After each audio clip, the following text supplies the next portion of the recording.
and it's really great to have this opportunity to thank Fabio for the many contributions that he's made to the department over the last 22 years. So yeah, Fabio joined the department back in 2000. He's progressed rapidly to a chair in 2003, and then kind of set about establishing the Ihow group, which has got to kind of focus on getting insights from the analysis of very large-scale data. This led to a number of very kind of impactful projects, in particular some very highly rated impact case studies, which Fabio contributed to RAF 2014 and RAF 2021. So, whilst I think he's probably best known in the department for that kind of impact work, I really wanted to recognise his broader contribution to the department and to the university and indeed to the city tonight. So Fabio has been a major winner of research grants in the department during his time with us, and also I think gaining very rapidly a reputation as very gifted and enthusiastic. He's also contributed very broadly to leadership at the university level. So for a few years, starting in 2009, for example, he was director of research and innovation for the digital world. And it's really kind of reached out across the whole university and gained many productive collaborations from other departments.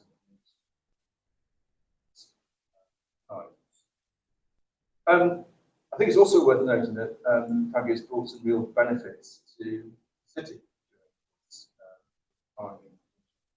So, as I'm sure you know, the germ of that really started as a collaboration. Fabio,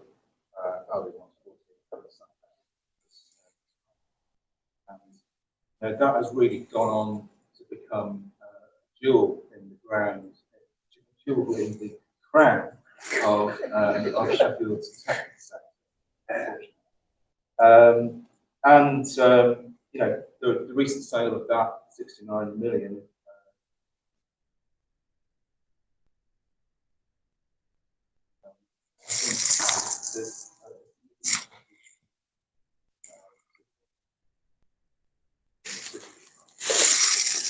So, Fabio, thanks very much for being in the department.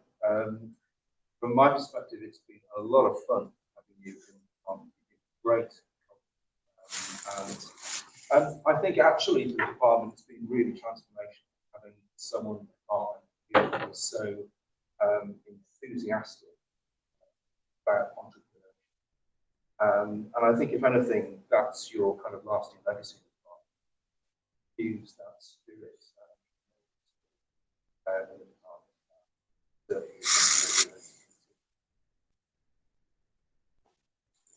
So, again, thanks so much.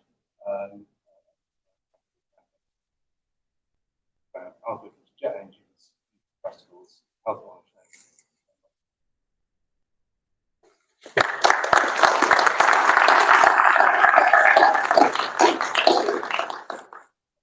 Thank you, Guy. That was a lovely introduction. Thank you so much.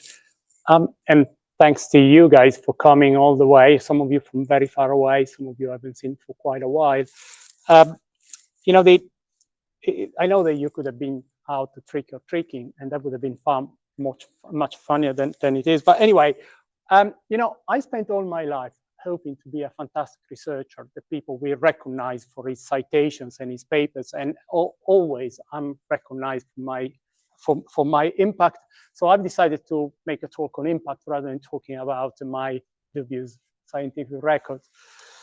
So what I want to do in this talk, I want to first of all look at the world as it was when I came to Sheffield and how it developed and how I tried to catch up and what kind of results we got. And then I will come up with some lessons that I've learned I want to share with you just in case it could be useful. I will always use the word I, but it's the word should be we. I work with over 70 people here in Sheffield, most of them in the Oak Group, and I will recognize some of them. I cannot recognize all of them, it would be too long, but please, when I hear I, remember it's we. So what was the world in 2000? On hindsight, it was a very cozy world.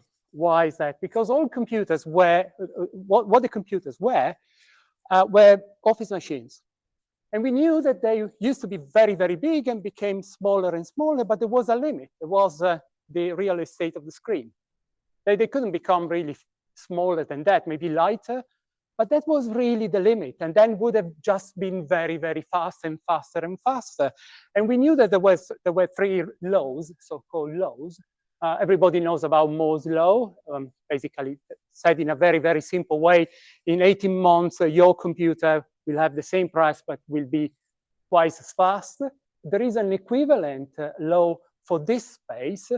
In 2 years' time, you will have double this for the same price, or as in the case also of Moore's law, you can have the same amount of space or the same speed for half the price. And the third one is about broadband connection, where again, the speed of the broadband connection will double in 2 years' time. So we knew this was the world. What was the world of computer scientists at the time?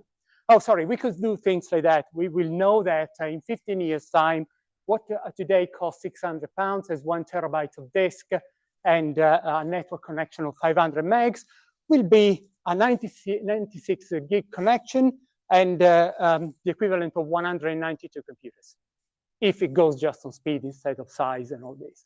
But, you know, office machines, that was what it is. And also, the other thing was that the web was completely frozen by Microsoft. Microsoft entered the web with Internet Explorer. Microsoft only understand computers as office machines, or at least it was the time, and they always wanted just a web of documents. And it wasn't until 2008 when Chrome came about with all the force of Google that finally the web exploded and the web changed completely. And the browser was not just another application. We are now connecting to people through the computer thanks to the developments in Chrome. So it was a rather cozy world. So this was the world of computer scientists.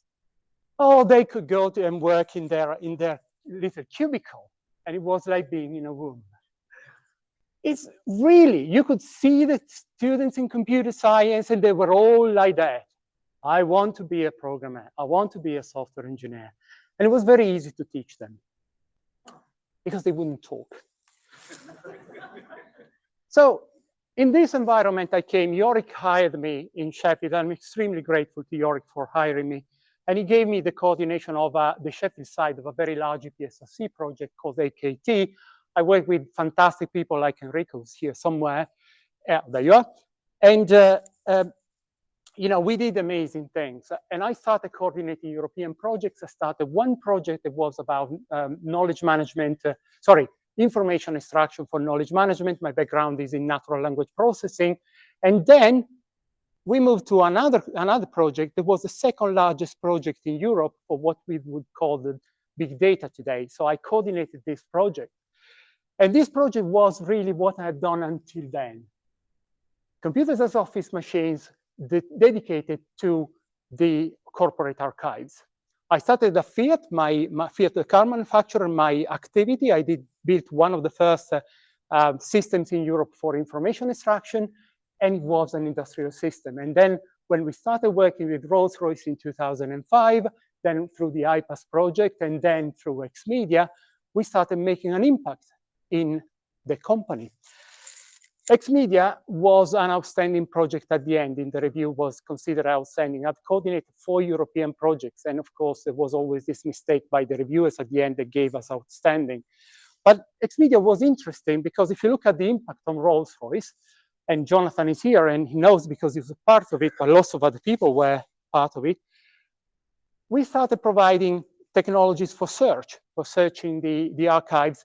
And they selected twice in 3 years for the Rolls-Royce Creativity Award.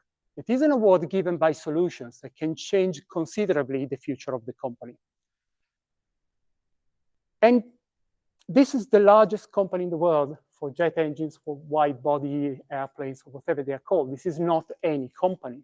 So the senior employees thought that the solutions we provided were so groundbreaking they actually could change the future of the company. And one of them in particular did. It is Jonathan, who's here, developed a system for terminology recognition that came from an idea that I had at Fiat. I created it for Fiat. I said, well, we could have this. He did his master dissertation. And then I convinced Rolls-Royce to give him a PhD studentship, a PhD studentship.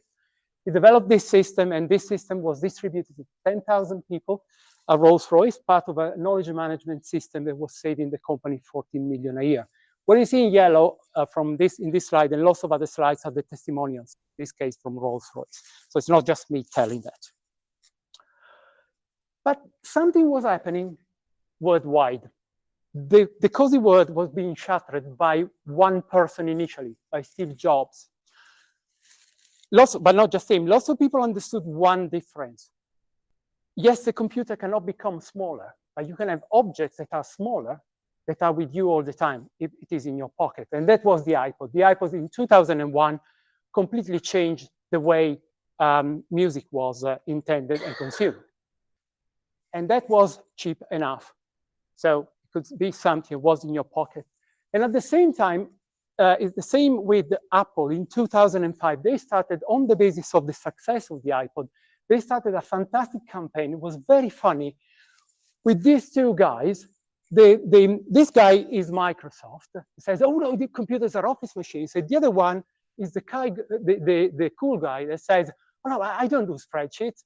I can do podcasts, I can do photos. And the other guy say, oh no, I can show you how a family vacation will be done, and I'll show you in a pie chart. Now, this was clearly the cool guy against the old world. But the cool guy against the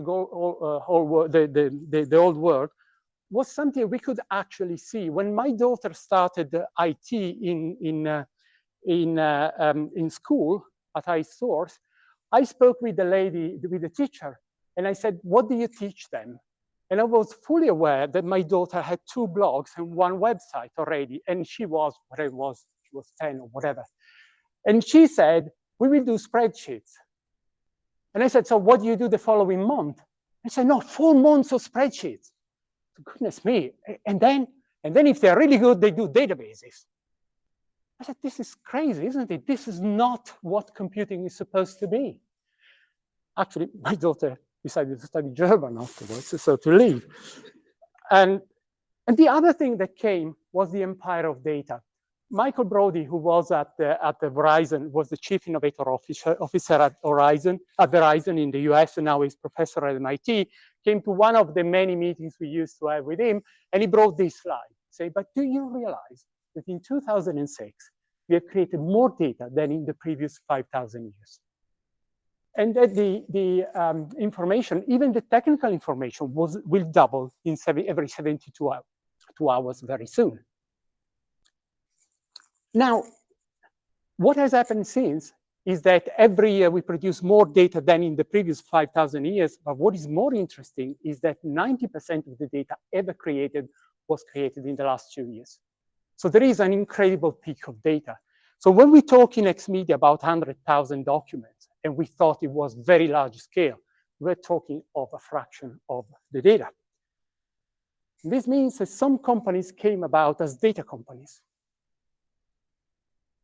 And then there was the final thing. The final thing was the iPhone. The iPhone is something that's always with you as sensors. So we all know now it's not just the iPhone, it's everybody. So you could have images like this. This is Google Glass. An object is always with you. In this case, it was in your eyes, but your phone today does the same thing. You go around, you're going somewhere, the underground is closed, it tells you what to go. You try to book something, then you go even inside. For example, if you go to Meadowhall, you can get directions within Meadowhall. And that had an impact, because that was no longer an office machine that you turn off at 5 o'clock and you walk home, but something is always with you. Something happened in the world of computer scientists. Those kind people who were nice creatures staying in the womb suddenly realized that they had one problem.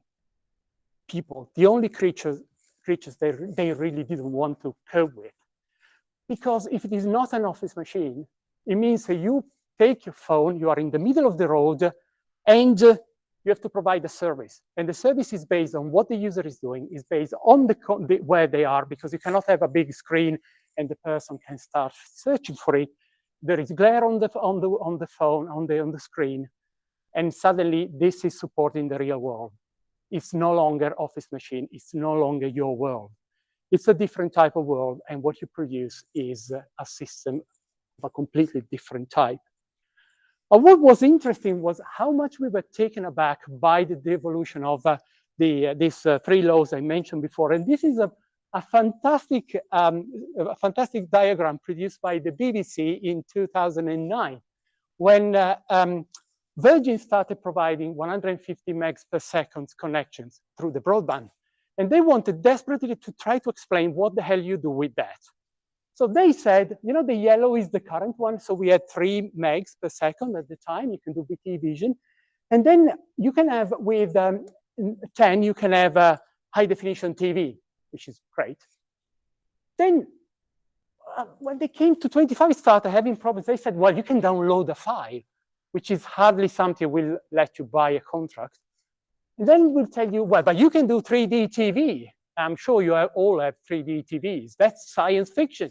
But the best is the last one. Oh, you can do multiple applications, and this is for 100 megs. It's not even for 150. Now, interestingly, my provider, which is Pine Media, provides connections at 100 megs per second now, 500 megs or 1 gigs per second. And for 100 megs and for 200 megs, they give you a list of things that you can do. And for 1 gig, the tagline that they have in marketing is, do you really need that speed? Because they really have no idea about what to do. But this opened a number of radical questions. And this is really where the important thing is, because your old world of the computer scientist isolated, this is where it really shatters. Because suddenly we started having problems of privacy. And you all understand privacy. There is no problem about privacy. GDPR was great. Came in, it took us about 1 year to get our heads around. The university was fantastic in setting up an ethical system that, yeah, it took a little bit to start up, but it's very good. We have people like Vita, for example, in the department who chair the ethical committee, and they do an excellent job. So that we understood, but the other things we still are struggling with. The first one is the identity and the power and the transparency paradoxes. And this is all about the fact that I have the right to be who I am and who I want to be. And your propaganda should not change my mind. And this is pretty true if the propaganda is through television, is generic. I'm not the typical person who will watch television, so I don't really care. But the moment the propaganda is done through big data, and the moment propaganda is done on the basis of my own data of a large scale, then my thinking may change.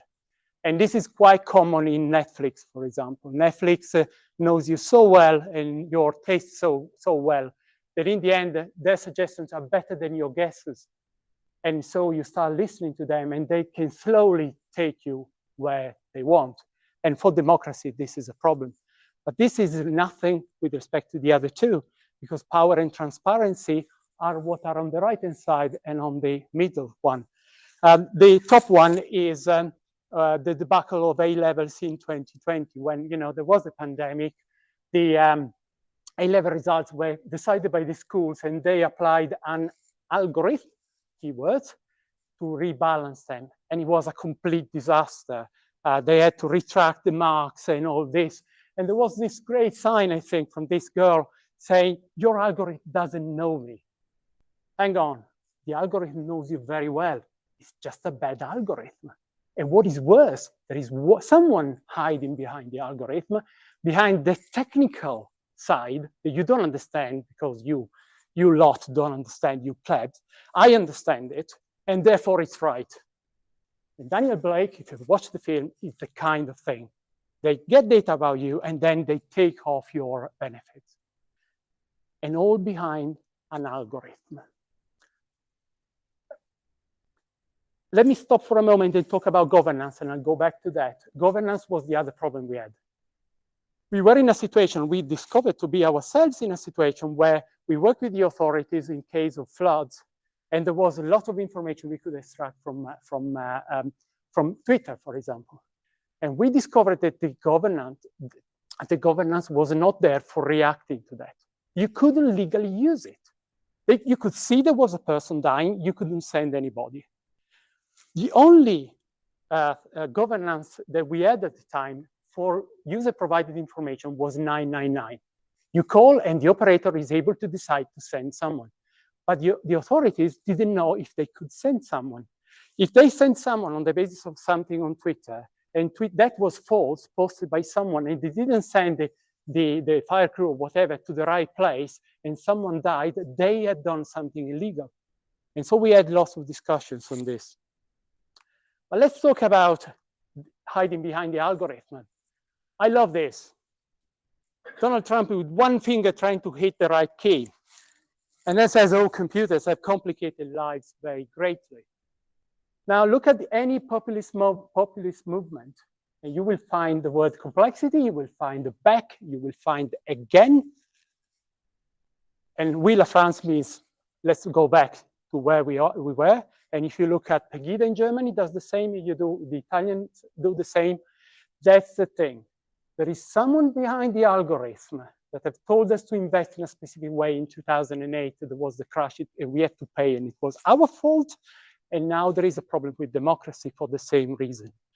And fellow computer scientists working in a cubicle, that they have to take responsibility for that.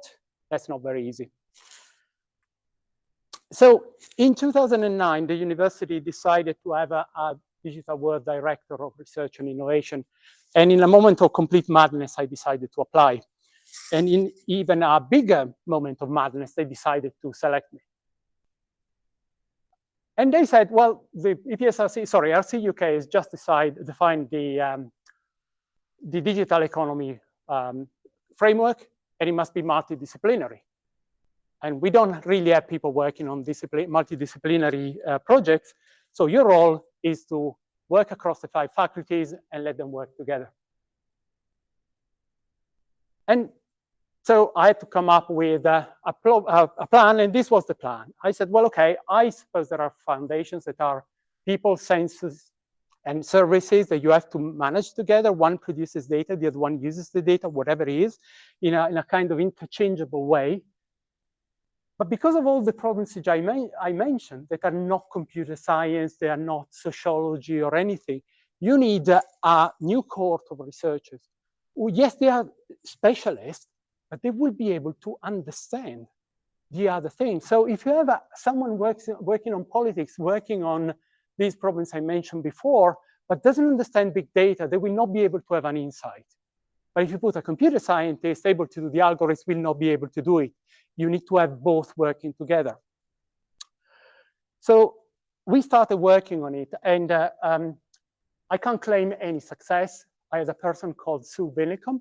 She went and talked to everybody and tried to convince people to work together. We had a way to get the calls for projects before they were issued. That was fundamentally what I thought it was important, so that you don't wait too long. And we used to sit people together and say, work together. What I didn't pay attention to when they nominate me, or maybe on the call, was that there was a little conditions that I signed to, and I didn't realize. They asked me last year, they told me last year, the total value of the interdisciplinary projects was £155,000. By the 3rd year, and just for the 3rd year, you have to provide 5 million. And I said, I didn't know that. If I create a community, the first thing will go 0, because they have to start working together. And I said, yeah, of course. So they asked me, what do you do? And I do, well, the first year, 0. We'll not get anything. The second year, we will get 1.5 million. The 3rd year, we will get the 5 million. And I was bluffing, because really, I had no idea if I could do it, honestly.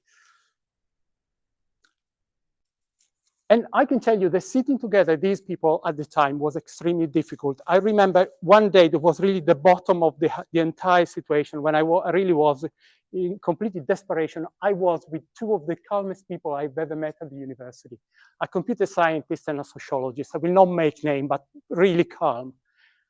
And at some point I hear the computer scientist telling the lady sociologist, this is all bollocks.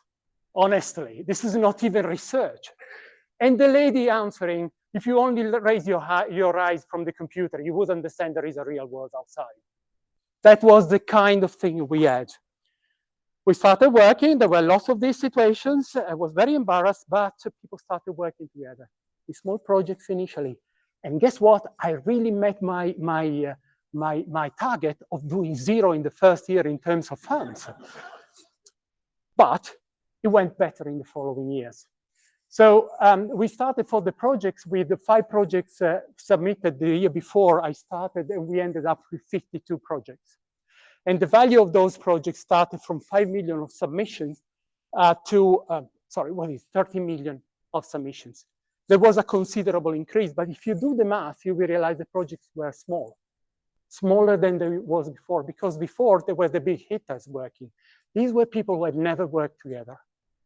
And the value that you can see here for the successful project, not for the submissions, was that we had, I don't remember the number now, but it was an increase in 1,800%, and the value was 8.4 million against the 5 million target. That means building a community works. And it was a big impact for me. I didn't expect that. Honestly, I was just bluffing. But yeah, there it is.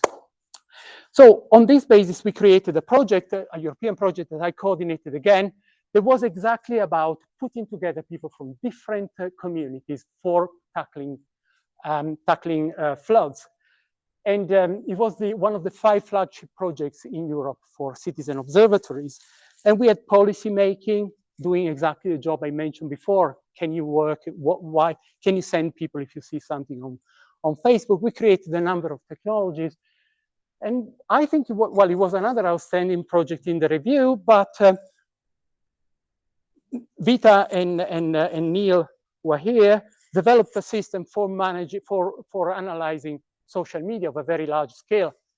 And we started working in the emergency control rooms of basically every large event in the UK, about 1 million people. And we started analyzing large-scale data, social media data, to tell them what was happening. From Glastonbury telling them the Rolling Stones were not heard by the left audience or something, to actual dangers. And this was obviously very successful. And what happens in the European project, the Water Authority in Venice, this system and another system developed by Vita K now in evacuating 30,000 people from the city of Vicenza. And they really liked it. Then they tested for floods, and in the end, they decided to invest 3.5 million in the technology to make this a method for tackling, a formal method for tackling floods. Unfortunately, thank you for voting for Brexit, because despite we did the technology, we didn't get the project. So the project was given to some Italians or some Europeans. But it was our technology. When I say our, I say it's not just Sheffield as a university, there was also KNOW together. And more, at some point we discovered that people were coming and giving us money to do exactly that. So Football Whispers was given by was funded by a donor, university donor, Mosa Core, who came and said, I'm going to launch, in 2 months, I'm going to launch a company doing predictions on transfer of footballers. But we don't have the system. Can you do it for us? And we didn't know anything about football. That was the first thing.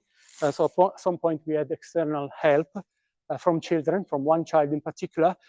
But Neil worked night and day and created a system that started analyzing for them 70 million messages a month in 9 languages, about 35 international leagues, thousands of players.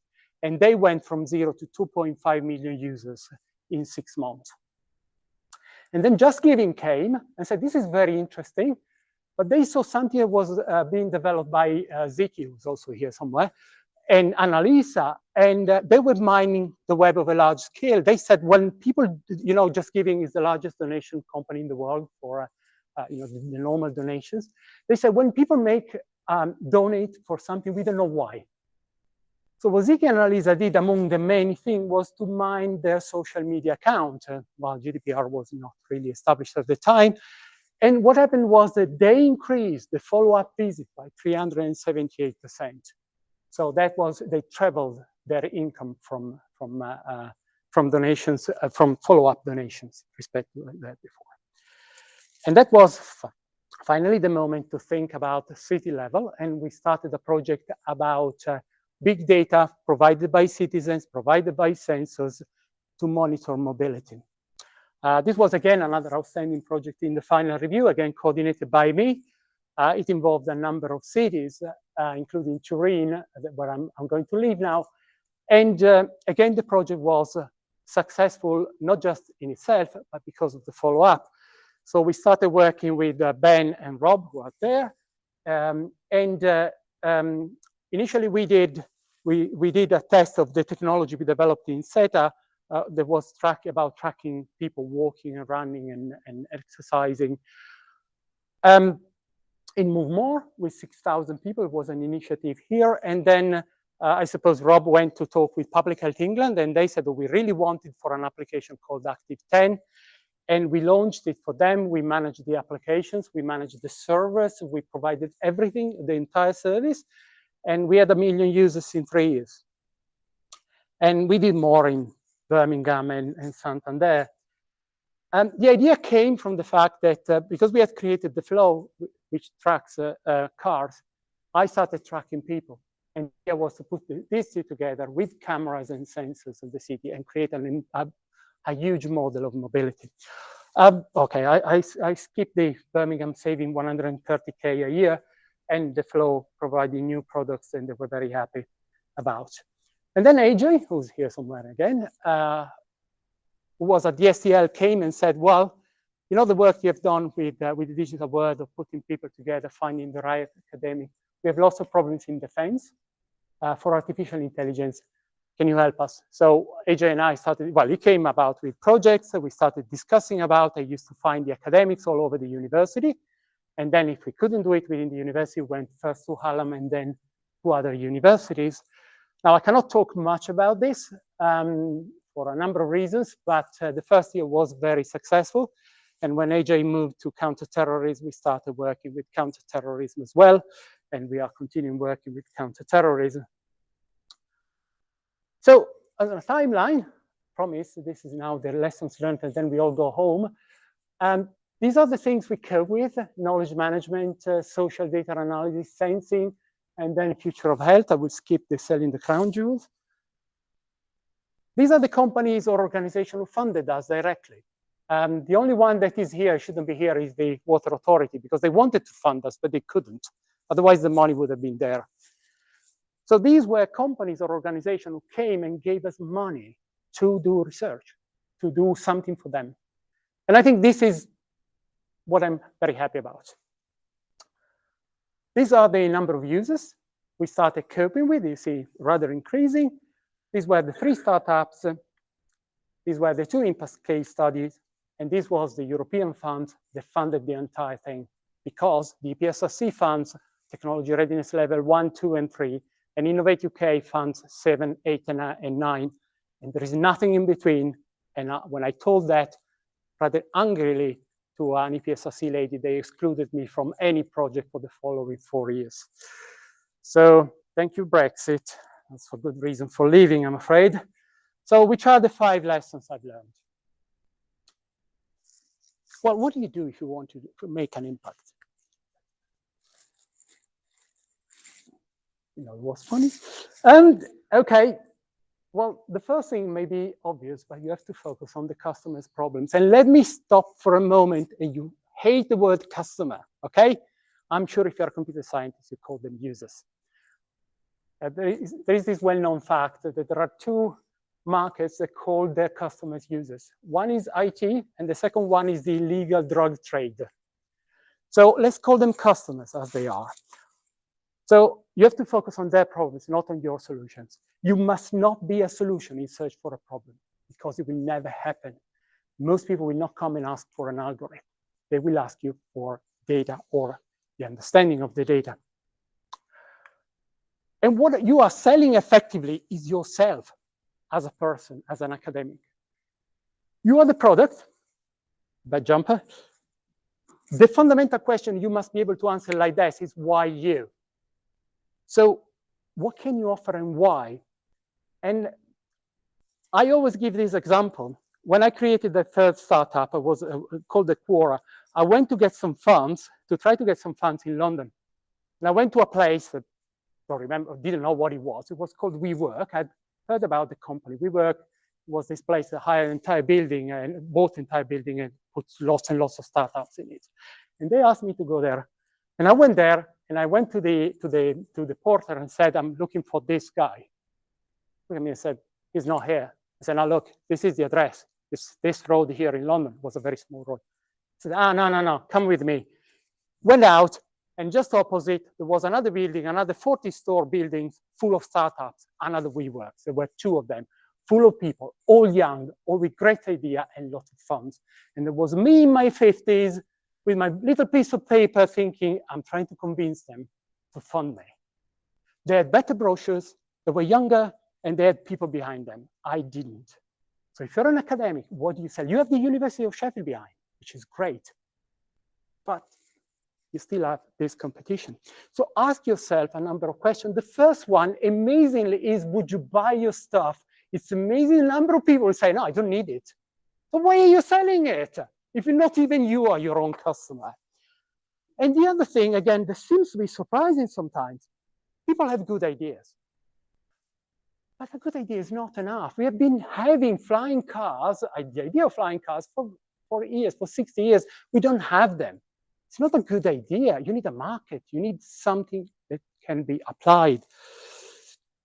And it's amazing. Sometimes, not much in engineering, I must say. In science, as in computer science, who are in science, it's much more. The other thing, build a track record. This is how you are let through the door. This is the kind of thing I use, right? This is random things I've done.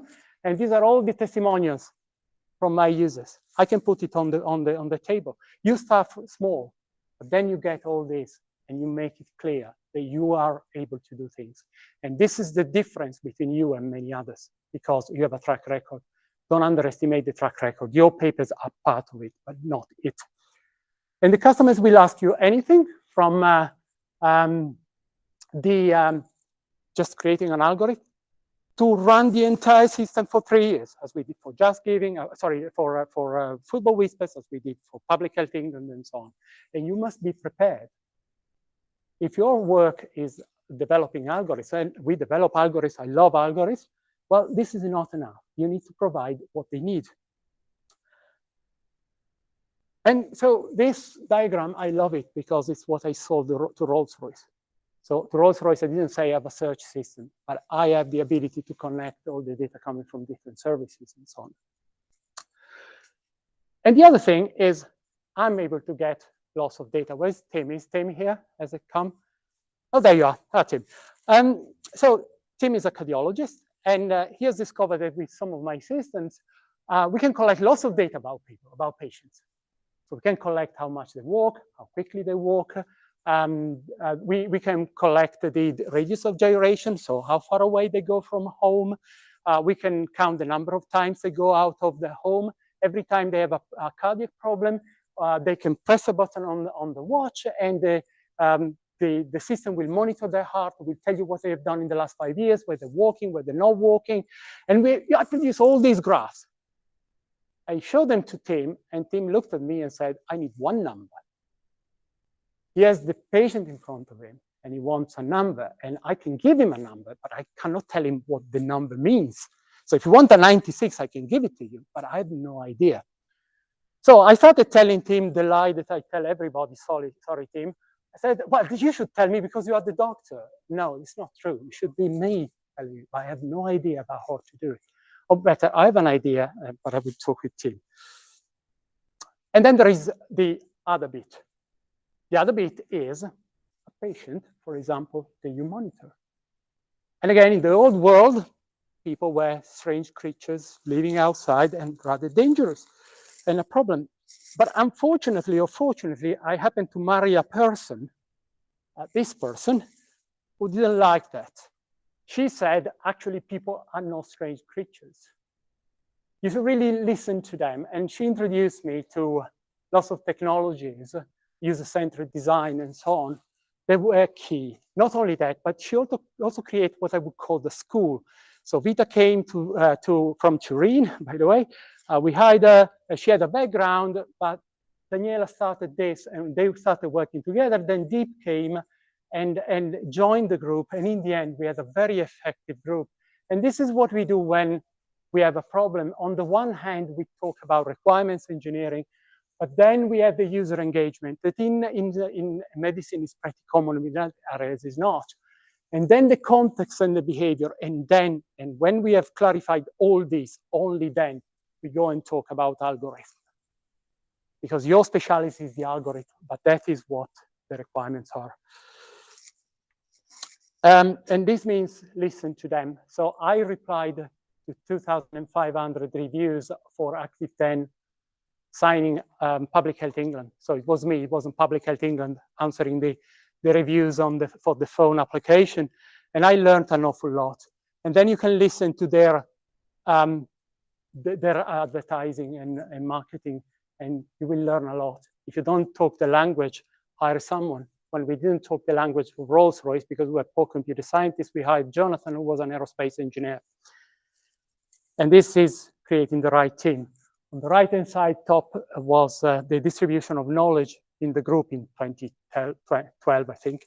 So we had people from aerospace engineering, we had people working on social media, people working on semantic web and so on. And with a group like that, you can do lots of things. But in any case, you train the group to make an impact. It's not the same. If you create a group that is just focusing on TRL 1, 2, and 3, they will not be able to make an impact. You need specialized people. You need people for the greasy work. You need the aerospace engineer who will go and talk with the aerospace engineers and will develop a system based on whatever it was based at the time, on machine learning or whatever. And this is where you discover we don't pay enough the programmers, so we created a startup to do the engineering of the technologies. And the other thing is that if you need a person making impact in your group, don't hire a person who just wants to enter and therefore will come in and say, yeah, yes, I'll do it. And then they just are not interested. We had a few of them and it was a real problem. But the group was fantastic at Oak. And then there are the two difficult things, quit while you're ahead. This is Vita and me at Glastonbury. In the second year of monitoring the social media, in the emergency control room, we should have left because we were becoming a difficult technology for a number of reasons. So what happens is that the management changes and they hate you. Active 10, STL, they just don't like you. Period. Or you become, they change the requirements, and you become an obsolete technology for them. It may be based on all the fantastic neural networks that you think, but they just don't need it anymore. Football Whispers didn't need to do social media analysis for their prediction. They didn't like it. They wanted to do something else. We were a problem suddenly. So when is enough enough? Having just closed down my third startup and having done it over 2 years of incredible pain while I could have done it in 2 days, I can tell you that it's very difficult to do.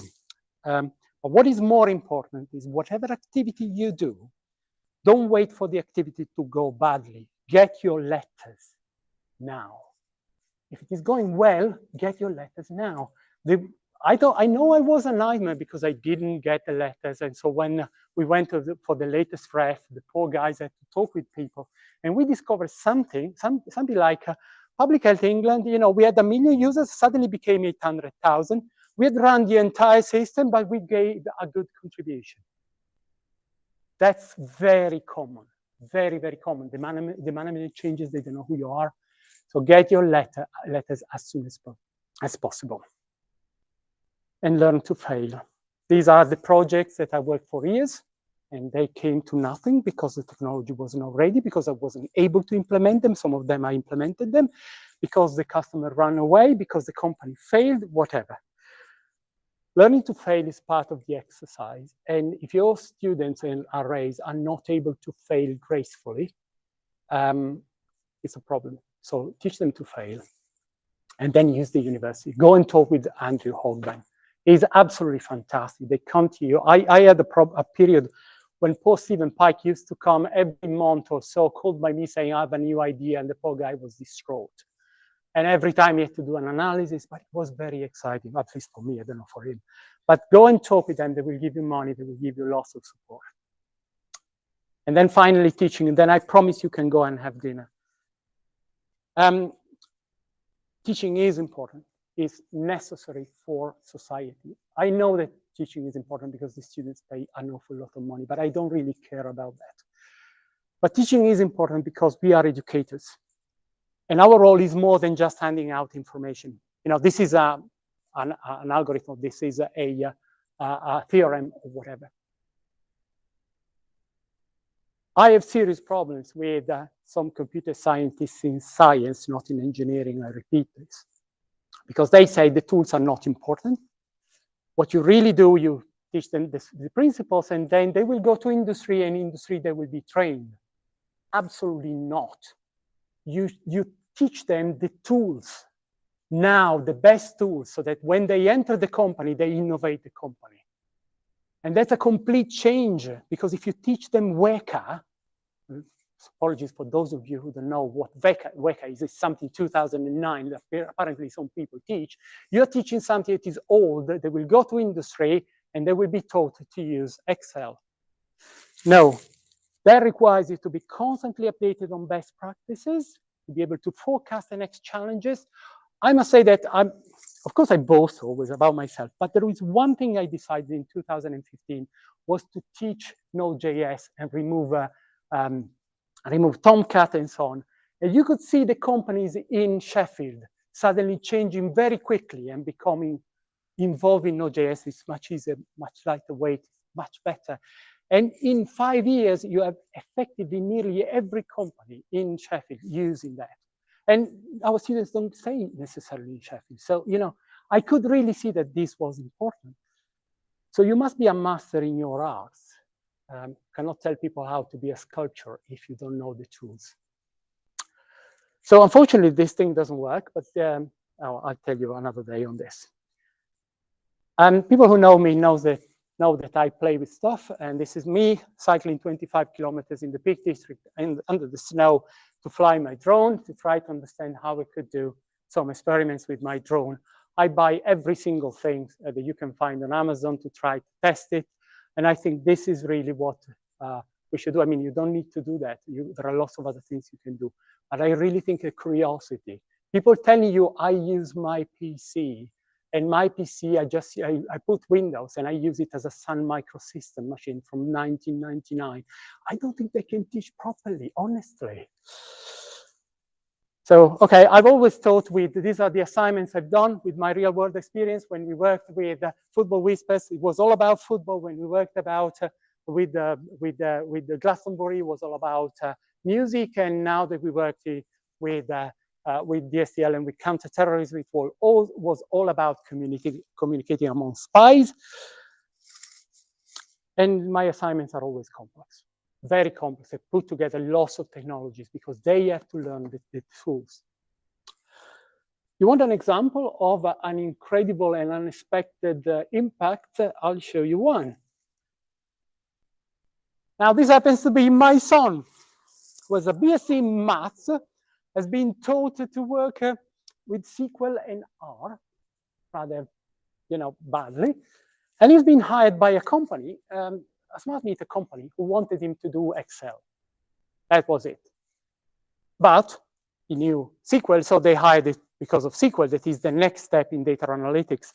Then he went and started discussing with them about problems and being quite good at getting the problems. He came and talked to me and said, I don't think I can do it, or can I? And I told him, no, really. you need Python and pandas to do that. That is rather advanced data analytics. And you also need scikit, that is machine learning. So I developed a core system for him, and I told him, look at this, try to understand what to do. He took it, and by using Stack Overflow, and those who are computer scientists know what it means, it just created an enormous system that connects to 12 databases. And in a month and a half, it created a production system that moved a key product that they had from 50% accuracy to 95% accuracy. And now he's working on another system in month 3 that is likely to save the company 100K a year. And this morning I heard in a teleconference, it was actually could be half a million. And this is a person who just started, who happened to know the right tools that the company didn't have a clue about, and it's changing the company quite dramatically. And I can tell you that people like Paul Ridgway, like Sam, like Jonathan, did more or less the same thing, knew the right tools, knew how to use them, went to the companies and completely innovate and change the world. And this is what I really think we should do. And then because I mentioned my son, I have to mention my daughter, but this is something I always tell my students. Martina was 12, had these 2 blogs and whatever, stopped doing IT. And one day she called me while I was on the train and said, Dad, I'm optimizing, and she was 12, with playing with cows, and said, you know, I'm optimizing my blog for search engines. I've added the keywords in the HTML tags. Is there anything else I could do? And I thought, I teach my students in the 3rd year to do that. Right, so our children are playing with Raspberry Pis when they are 14, and they should start playing with phones when they are 11, but we don't have the teachers to do that. Otherwise they would. So what will happen if you are using a Sun microsystem on your PC and they come with this native approach? We will have problems. So please do look at the tools. I don't think I'm a good teacher, but people told me that I was an inspirational speaker in schools, and please do it. It doesn't cost anything. You go twice a year, and you convince people to become scientists or to do the right thing. You tell them that IT is not about spreadsheets, even if it is no longer like that. And the students decided that 1 year by mistake I was doing well, so they gave me an award. Right, so that's the end of my talk. I can only tell you these are the things I've learned, and probably they're all wrong, but it's good to talk about this before I leave so that you can think it's a good riddance. What can I say now? Well, I have to thank people, but I have too many people to thank, so I can't. So we'll thank 4 people. And 4 people are representatives of all the 70 plus people I have worked with in Sheffield. So the first person I will thank is Yorick, because he gave me this opportunity to be here. And it wasn't obvious to give the position to me, but he looked for me and actually wanted me to come. And I hope I've done enough, you know, this to say, well, good that you did it. I hope so. It was good for me. The second person is the last person, the person who's making sure that I actually leave, who's Guy Brown. Guy is, by far, in my view, the best head of department we have had. He has completely transformed computer science as a department because of his way of working. You probably don't know, but Guy made his A-level, his GSC here at the department, because you can see in the pictures, he cannot be older than that. So he's been here forever, and he knows everybody, but he has a clear plan. At the same time, he's very respectful and empathic. And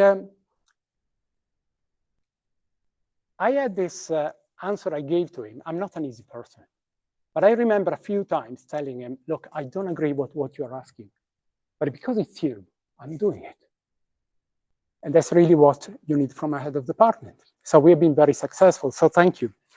The third person is the person who's been longest with me, and is Vita. She came in 2004.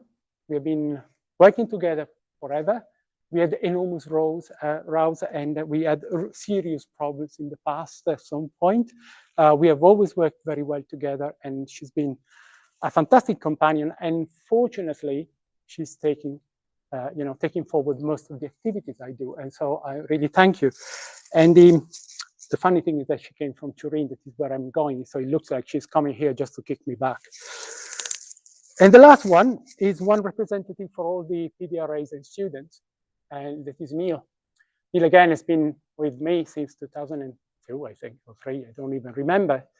And he's the kind of person who has made most of these systems. He's always available, he's always able to do things. And he's the kind of person you want to cherish every day, and the day after you want to strangle him. Because he's a very peculiar person, and I think I've had several problems in, we had lots of discussions, let's put it this way, but he has made enormous things and fantastic things, and so it's one of them. So I want to just to thank him for what he's done. And that's it. That is the end of my experience at the University of Sheffield. Please keep in touch. We have great mountains and fantastic food. Come and visit me. Thank you.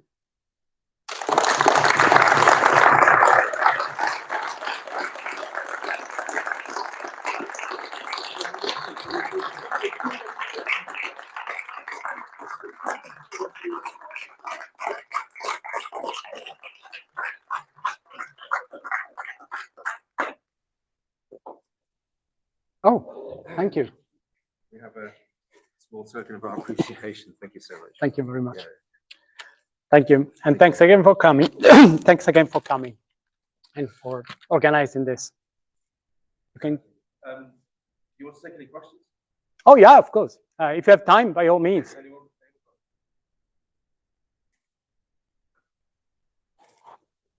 Okay, Anne.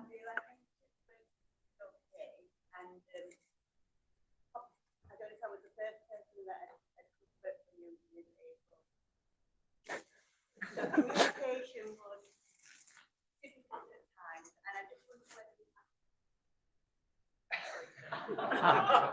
To be honest, I'm far more worried about the Italian accent at the moment, because I discover I don't really speak Italian as well as I thought. And, especially when people start talking in dialect, I struggle. So I think I will set aside the accent for when I retire, the Sheffield accent for when I retire. Okay, any other questions? I think it's dinner time. Oh, yes. Rob.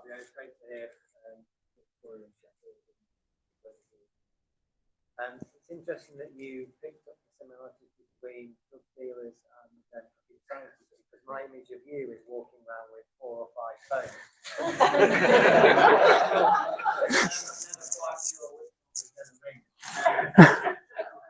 But on the more serious, my question is, thinking change over the last decade, moving towards where do you see kind of 10 years time?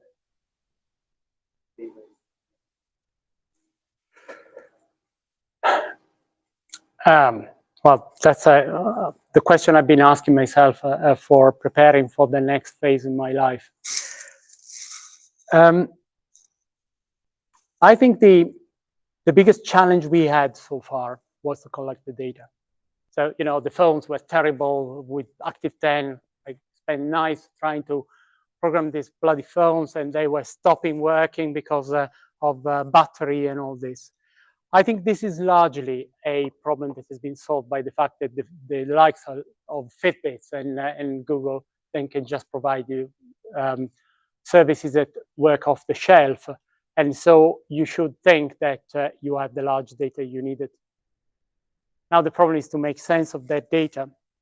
And making sense of that data, as I said before, is not just understanding you work more. You work more, and therefore you are better. Yes, we know in long term this is right. But take the case of Tim. If we want to understand if a person who had an operation, for example, you monitor them for 20 days or 2 weeks, and then you monitor again them for 2 weeks. Are they good? Are they well? Where we say, well, mobility is a sign of life, isn't it? So if they walk more, they feel better. Actually, it's not true. It is absolutely not true, because the complexity of life is far more than that. So the example I make is you see my mom walking on the slide where I mentioned Tim. If my mom doesn't feel well, she just goes to the local shops to buy. She's 86, she has a number of conditions. If she's normal and slightly better, she goes to a supermarket. It is something like a kilometer away. But she feels very, very well, so she walks more, right? But she's very well. She convinced someone to take her by car to a faraway mall, and she walks less. But she's better, right? So walking is not enough. And the same is, you have a person with an operation, they walk more. Actually, they are in pain. And because they are in pain, they walk more to try to see if that goes away. The reading papers on pain is very interesting in this sense. So cracking that thing and empowering the people like Tim or any other type of doctors, or even people working on other things, is really to me what we really have to do. The cracking that code that will tell you this patient is fine, the operation went well. And not just that the person comes 2 months after the operation, either it's too late or it could have not come because it was fine. So yeah, that to me is the big challenge. And I feel utterly unprepared for that, but I'm working for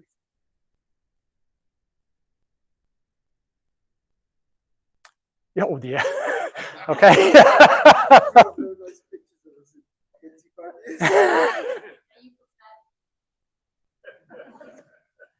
I will be far away enough to get the revenge. Okay, Enrico.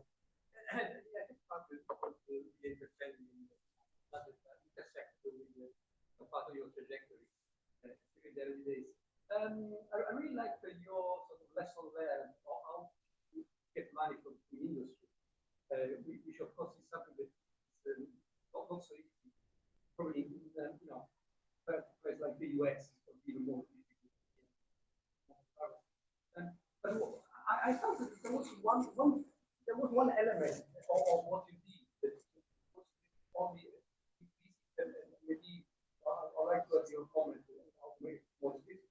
Is that essentially there is what you emphasize that you can just go and say, oh, yeah, this fantastic algorithm is the best algorithm, and you have to buy. In fact, I can tell you a little anecdote. Once I was talking to big multinational about getting money from them, and basically they told me, look, you have a Ferrari and we have a Fiat 500. So we have spent a lot of money on our Fiat 500. And there is a lot of politics attached to that Fiat 500, so we can just replace with your Ferrari. So I think that's good. So it's not just about selling your technology. And of course, you have to listen to the requirements and the problem. But I think there is, the result that is not just that you listen to the problems and then you do what they need. But in a sense, you have to invent a solution for them. You have to invent a reality. What you did with the Rolls-Royce when you came up with that diagram. So I would say there is, like Steve Jobs was inventing the future. But, I would say what you really need is more of a process of, matching your capabilities, their needs. But as a result of that process, very often something completely new is produced that is beyond what the company does. Oh, absolutely. So we always know where we start. We never know where we end up. And the worst experience we had with companies, I will not mention names, but someone knows, is when the customer is extremely rigid. So this is really what I want. So what we give you something that is slightly different, but has advantages. You need to look at the problem. And there are two things. One is you must be able to look at the problem, but also the customer must be able to see at the result with an open mind. Not because I'm trying to sell my algorithm, but because some things are impossible. You can't have a flying car. That's it. And you can tell them immediately, but you can have a car that is very fast and maybe goes underground, but it goes in the same space, the same time. So there is a process, and working with companies, I'm very proud to say that all the companies I listed there were very open-minded. But the problem was when the management changed, because we selected them for being open-minded, because they were not the only companies who came here. You probably have heard the story that I've refused a grant for $10 million. by a company I just didn't want to work with, you know, because, well, it's a long story, but, you know, there were a number of them. And because they were open-minded, but then the manager changes. And then you are in the middle, and they become very rigid. And, you know, that is when the problem is. But you're right on the fact that there is a lot of creativity that has to go, and it doesn't go necessarily in the direction you were thinking of. So we went to Rolls-Royce to sell information extraction. We ended up effectively creating a system for search, and then for annotation in terminology recognition. You know, that was really successful, and we really liked it. But you must have a group that is able to do that kind of jump, and not they don't say, oh no, I sell neural networks and that's it, and a specific type, that's it. But you're right. On the other hand, there is a danger that you start doing things you're not able to do.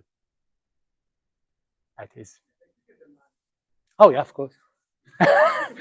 Just run away with a letter before they realize they don't understand you. I know. Yeah, that's correct. Thank you, Rick. Okay. Still have